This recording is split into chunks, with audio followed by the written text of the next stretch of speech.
What up, bitches? It's the misanthropic one, aka He Who Hungers, and I'm back up in this bitch for another rant.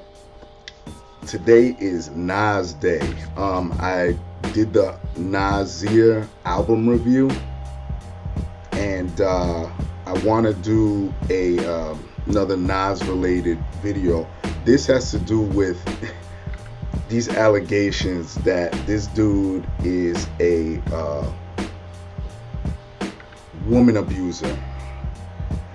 Oh God, Kelis, his ex, is back again, making these crazy ass allegations. And there's a article I stumbled across. I'm gonna read it to you, some of it, and I just gotta let me just get into it, okay? I'll leave the link down here too, so you could read it yourself. It's from Billboard.com, okay? The author is Tatiana Cirisano. Okay, so let me get right into this shit, because let me tell you, I'm already pissed off because I kind of teased myself by reading this. All right. One recent morning, Kelis woke up and decided she's had enough. At least that's what the singer turned chef told Hollywood Unlocked in a candid interview released on April 26, in which she accused ex-husband Nas of rampant mental and physical abuse during the course of their 5-year marriage, which ended in 2010. In one particular disturbing memory, Kelis recalled seeing photos of Rihanna's bruised face following her assault by Chris Brown in 2009. Then looking down at bruises all over her own body. I have edited myself for 9 months, Kelis said, and woke up this morning and said, not today. The music world's response has been far less staunch. While Kelis's claims made a ripple in the April news cycle, Nas, who has yet to comment on the allegations but seems to be quietly encouraging fans to defend them on social media, has escaped the kind of scrutiny faced by other alleged abusers in the industry in the metoo era. Okay, so they're talking about his new album coming out and this and that.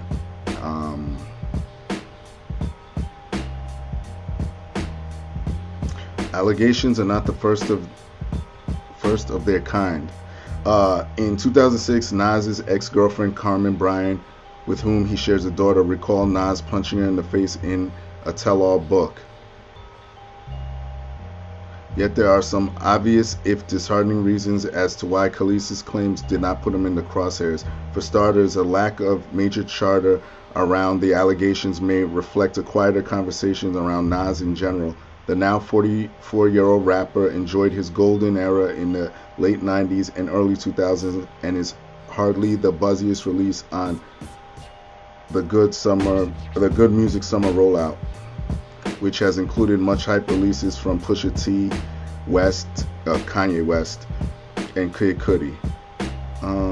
The interview with Kelis, who has not released an album since 2004, arrived during a particularly news-saturated time in hip-hop.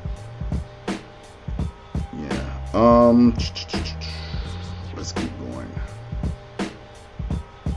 So yeah, you could read this yourself. It's basically talking about. It says like how Nas is kind of like slipping through the cracks. Meanwhile, people like I hate saying this fucking guy's name. Extension, whatever the fucking guy's name is, 6ix9ine, Famous Dex. They all have pasts when it comes to women and shit. And the guy from like Brockhampton, Amir Van, was kicked out because of sexual misconduct with multiple women and oh god. Kelis, now 38, called the relationship tumultuous and toxic, saying tiny actions like her waving to someone at an after party could send Nas into an alcohol-fueled rage. She added that he once ripped a door off its hinges in anger. She says she was hesitant to leave Nas or go public with her story, partly because she didn't want the allegations to overshadow her career, and partly because she still loved her husband. Look, let me just stop there. Look, this is fucking bullshit. I'm gonna tell you why I believe this is bullshit.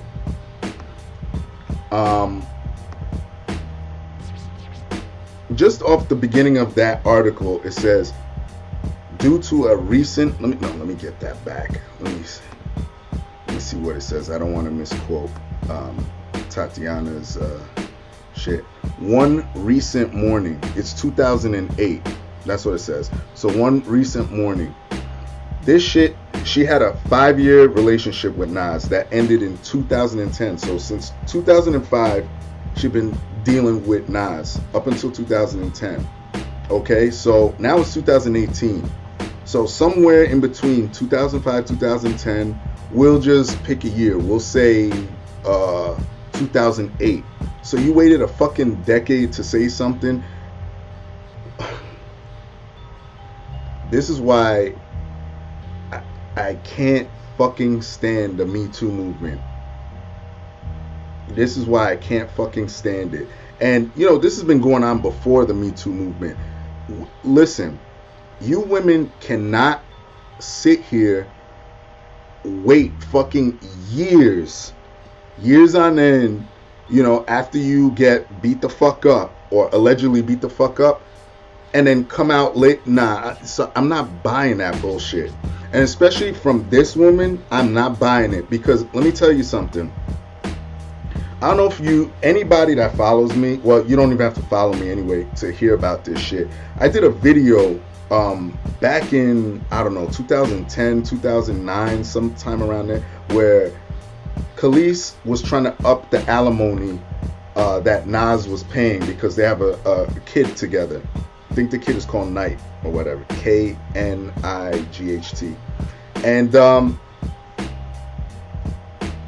she wanted alimony. She was trying to up it to fucking $90,000 per month, which is just retarded if you ask me. I mean, I believe at the time it was $45,000. She's trying to up it to $90,000. Nah, I already did a video on that. I'm not gonna rehash that. But let me put it like this. If you're so fucking afraid, if you got beat up, if you were going through all this mental fucking abuse by this guy, why the fuck would you come back and poke the bull by trying to go get some exorbitant amount of money through alimony? You know what I'm saying? Like, that's the dumbest fucking shit. Don't you know that type of shit, if he was already doing this physical abuse to you, why? I mean, if you're gonna come at someone like that that got money, he could get you touched. He could wipe you out immediately. He got the money to do it. Apparently, you know that because you're trying to go at him for $90,000 a month. And you're still gonna fucking go do that to someone who, according to you, has a mentality of, who has it in his head to go beat the shit out of women and do shit like that. Like that, I'm not buying that for a minute.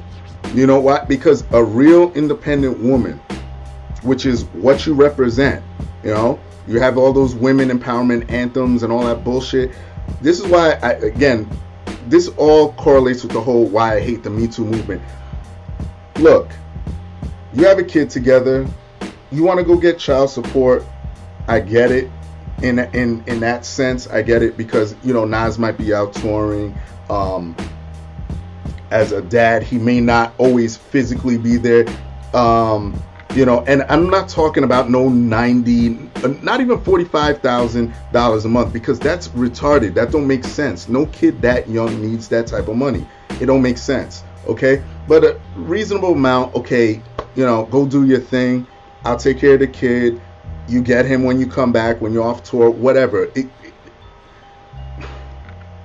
Why am I even fucking explaining this? I have to keep fucking doing this. I have to beat it into some people's heads because it don't make sense. This Me Too movement is really implying that you women are so fucking weak that you can't say no. You can't walk away. You can't say, because let me tell you something, real women ain't putting up with no dude putting their hands on them, because they know some other dude, they got a brother, they got somebody else that will come in and help get them out of the situation. If they're not physically able to defend themselves against a man, they're gonna say, hey, listen, I'm calling the cops right now, I'm getting out of here. Or they'll wait till a perfect time for them to fucking leave. That's it. You don't sit there. I've said this before on older videos. The minute a man puts their fucking hands on your fucking ass against your will, that's it. It's over. You walk out the door. There's none of this, well, I still love him. Apparently he don't love you if he's willing to do that shit. No, he don't love you at all. Fuck that. But you women, this Me Too movement has really, what it really tells people is you women are too goddamn weak. You women are too soft. You're not strong. And that's why I don't support it. That's why I do not support that movement at all. Because I like to look at women, I'm a real egalitarian. I like to look at women as equals when it comes to, you know, interactions and stuff like that. If you say no, it's no. How many times have I said on this channel, if a woman, if she even hesitates, especially nowadays, if I'm asking a chick out and she even hesitates, I'm out the door. I'm not going to sit there and play with you. I'm done. You know what I mean? And yeah, this is bullshit.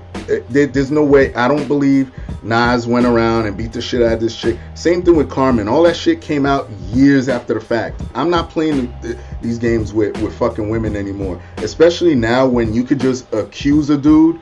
You can have no evidence. You could accuse a dude and guess what? You blackballed. You're not making money. No one's going to want to fuck with you. And even after the fact, even after you're cleared, people are still going to look at you weird. You still got to wear that scarlet letter. So fuck Me Too. I've said this before. I don't care what anybody says. I know that you're going to have some weak motherfuckers saying, oh, you're a rape apologist. And no, I never said that I wanted women to be raped. I never said that at all. I believe in due process. Yes, if there is something there and if there's evidence of it, follow through with it. But don't sit here fucking 20 fucking years later or decades later saying, well, yeah, you know, this did happen to me. No, bitch, it's over. It's done. You should have said something then. That's all I gotta say. Everybody else, y'all know the deal. Leave your love, leave your hate. Most of all, subscribe, and that's it. Peace, bitches.